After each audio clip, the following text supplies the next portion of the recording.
Capítulo 9. Luta. O amor de Félix era um gosto amargo, travado de dúvidas e suspeitas. Melindroso lhe chamara ela, e com razão. A mais leve folha de rosa o magoava. Um sorriso, um olhar, um gesto, qualquer coisa bastava para lhe turbar o espírito. O próprio pensamento da moça não escapava às suas suspeitas. Se alguma vez lhe descobria no olhar a atonia da reflexão, entrava a conjecturar as causas dela, recordava um gesto da véspera, um olhar mal explicado, uma frase obscura e ambígua, e tudo isto se amalgamava no ânimo do pobre namorado, e de tudo isto brotava, autêntica e luminosa, a perfídia da moça. Lívia preferia de certo uma confiança honesta e leal, mas a desconfiança estava longe de lhe amargurar o coração. Aceitava-a com alegria. Antes isto, dizia-lhe depois de uma reconciliação, vejo que me ama. A confiança também se parece com a indiferença, e a indiferença é o pior de todos os males. Esta filosofia teve seus instantes de desmaio. Não bastava a força do amor para resistir à suspeita de todos os dias, que se apagava às vezes logo, mas que renascia depois, para de novo se apagar e renascer. Lívia começou a fugir dos lugares que até então frequentava habitualmente. Raras vezes aparecia no teatro ou numa reunião. Félix compreendeu a causa desta reserva e disse-lhe. A moça negou, mas, como ele insistisse em afirmar e pedir que ela não alterasse os seus hábitos, respondeu: É bom de dizer, Félix, assim vamos melhor. Lá fora como aqui, lá pior do que aqui. A menor coisa basta para lhe transviar o espírito. Juro-lhe que não. Jurava, mas quebrava o juramento. O espírito não ratificava as promessas do coração.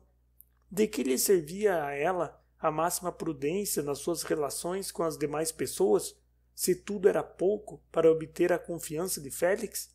Uma hora de inalterável felicidade era comprada à custa de muitas horas de tédio, às vezes de lágrimas.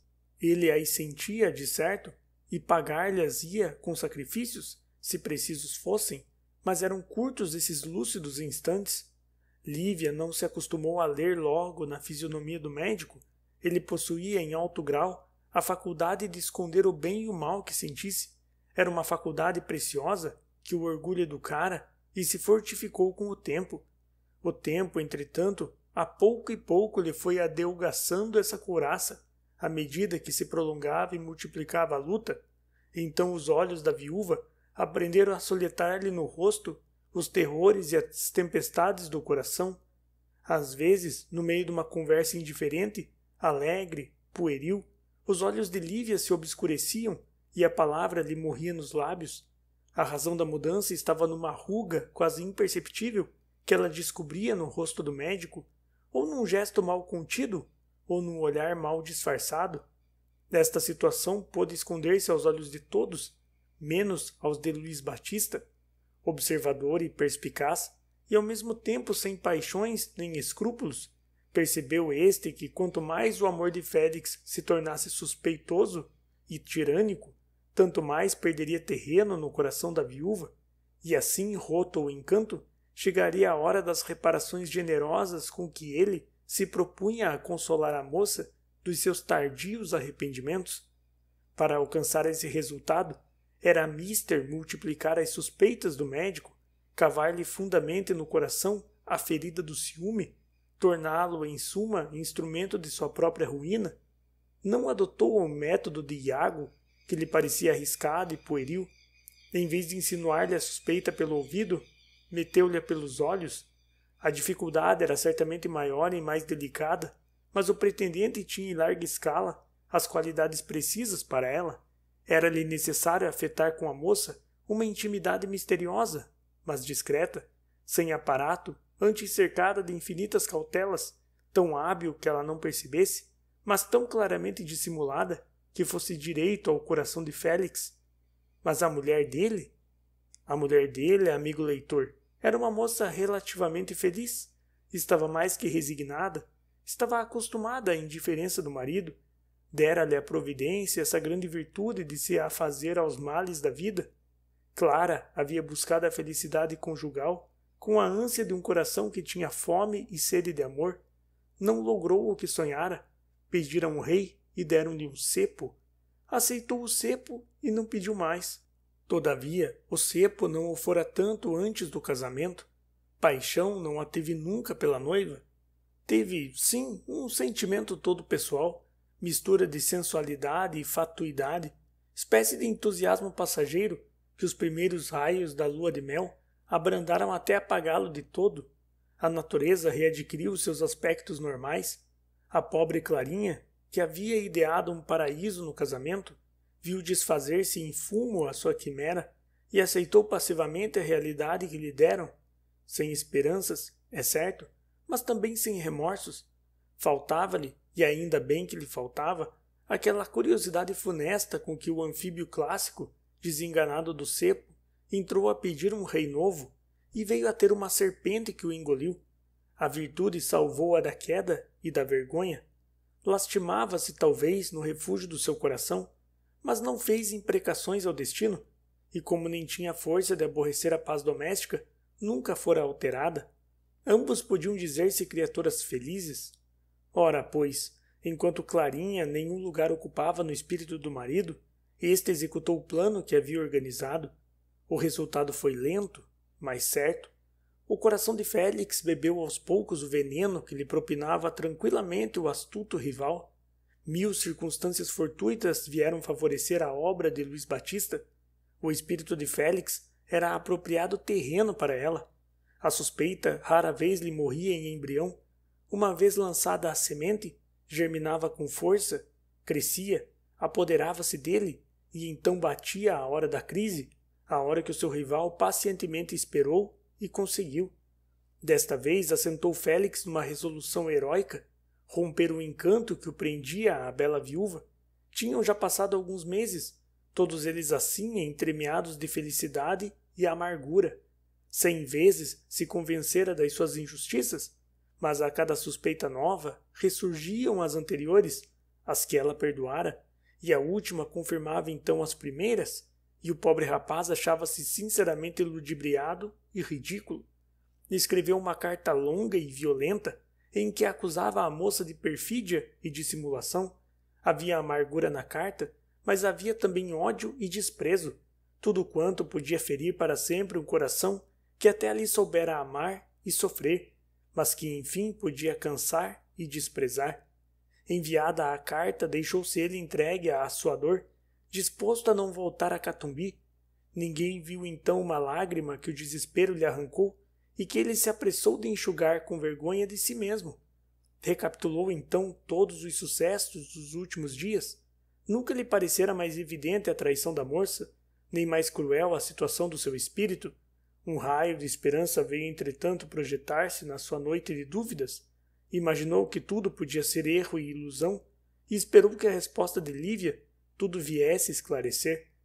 Não esclareceu a resposta da moça, porque o portador da carta voltou sem ela. Ao ciúme que o devorava, veio misturar-se o despeito, complicou-se a dor com o orgulho ofendido. Lívia apareceu-lhe com todos os caracteres de uma loureira vulgar, e loureira não traduz bem o pensamento do moço. Nesse estado, passou Félix o resto do dia. Longas lhe correram as horas, friamente longas, como elas são, quando o coração padece ou espera. Enfim, caiu a tarde, e apagou-se de todo o sol. As sombras da noite começaram a lutar com os derradeiros lampejos do crepúsculo, até que de todo dominaram o céu. A melancolia da hora insinuou-se no coração do médico, e a pouco e pouco lhe aquietou o desespero do dia. Félix meditou longo tempo na situação que as circunstâncias lhe haviam criado. Viu o imenso espaço que aquele amor lhe tomara na vida e a terrível influência que poderia exercer nela, caso não achasse forças para resistir à separação. Qual seria o meio de escapar a esse desenlace, pior que tudo? Félix pensou numa viagem como o meio mais fácil e pronto.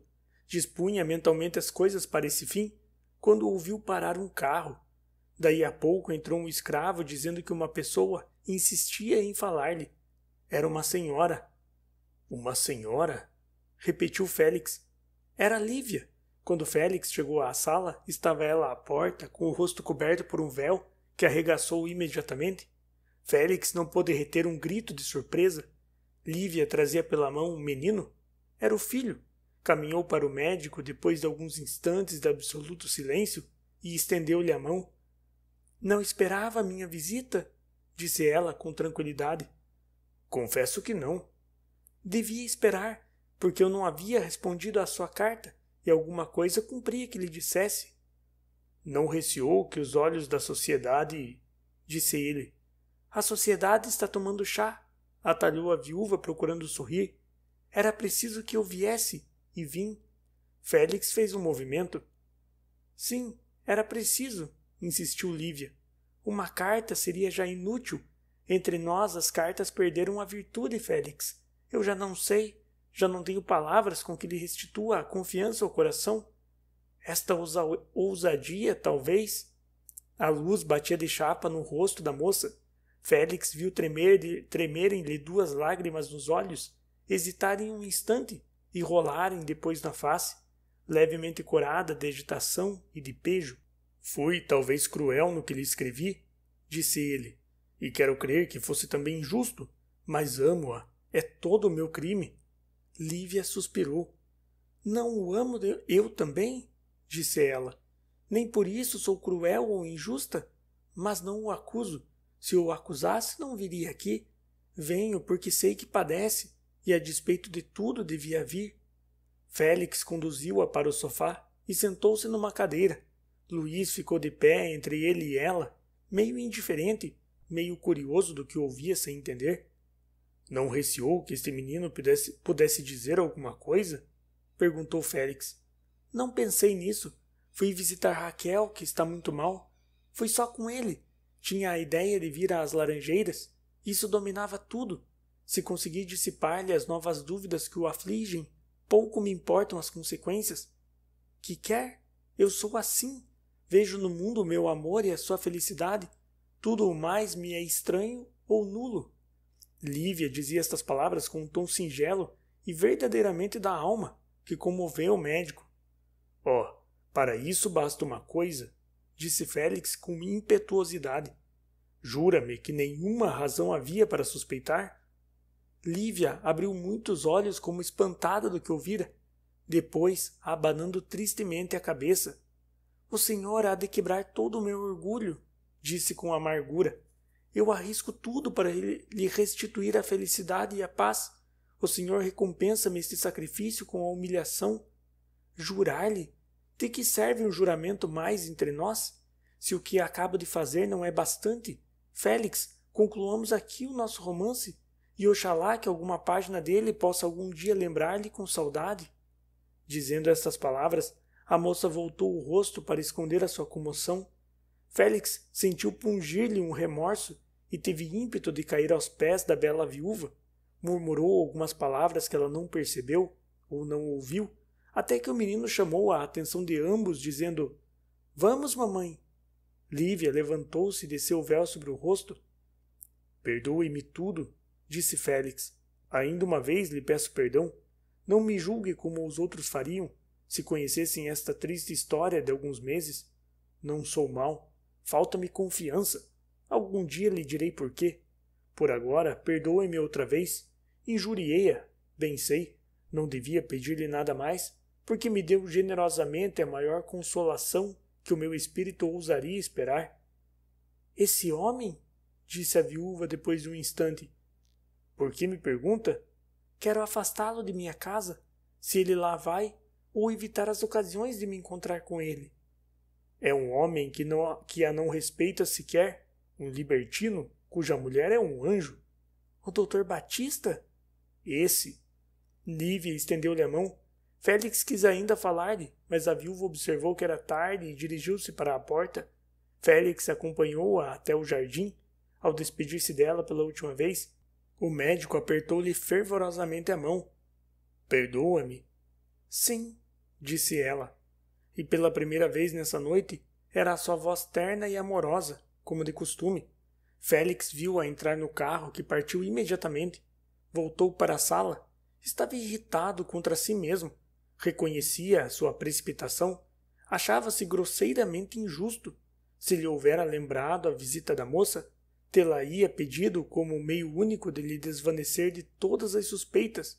Agora que ela o deixava, acusava-se de a haver obrigado a aquele extremo recurso. A noite pareceu-lhe ainda mais longa que o dia. Velava e remordia-lhe a consciência.